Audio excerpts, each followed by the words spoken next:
ওদের ভালো রেখো ঠাকুর, ওদের খুব ভালো রেখো। অনিরুদ্ধ যেন এরকমই বাণীর পাশে সব সময় থাকে।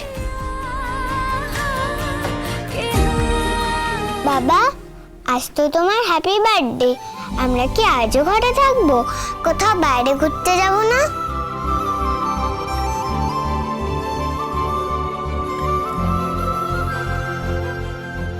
কোথায় যাবে বলো? আচ্ছা, আমি বরং একটা সাজেশন দিই। বাবার জন্মদিনে বাবার জন্য পুজো দিতে মন্দিরে গেলে কেমন হয়? বলো।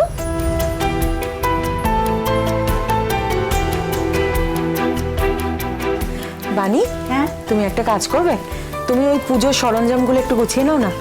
আচ্ছা আচ্ছা ঠিক আছে মামাম, চলো। দিদি, আপনি একটু হেল্প করুন না ওকে? আচ্ছা, দেখ না অনিরুদ্ধ, আজকে এত শুভ দিন, তোর জন্মদিন, এদিকে তোর বাবাই বাড়িতে নেই। আজকের দিনে তোর বাবা যদি বাড়িতে থাকতো তাহলে কত ভালো হতো বলতো। আমরা সবাই মিলে একসাথে মন্দিরে গিয়ে পুজো দিতে পারতাম। বাবার এখন অনেক কাজ।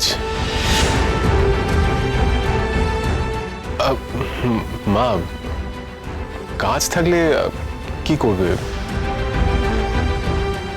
যাকে মা, তুমি আর বাবার উপর অভিমান করে থেকো না, যাও তুমি রেডি হও না। না বাবা, ব্যাপারটা বোঝার চেষ্টা করো, ওভাবে হবে না। আমি তো আসতে পারি?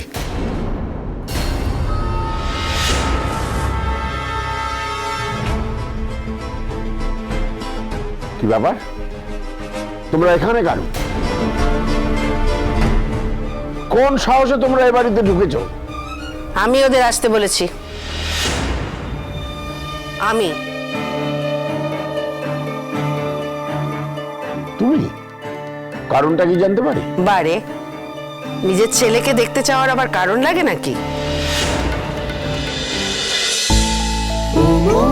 ও মোর দরদিয়া, সোম থেকে রবি প্রতিদিন সন্ধে ৭টায় স্টার জলসায় ও জিও হটস্টারে।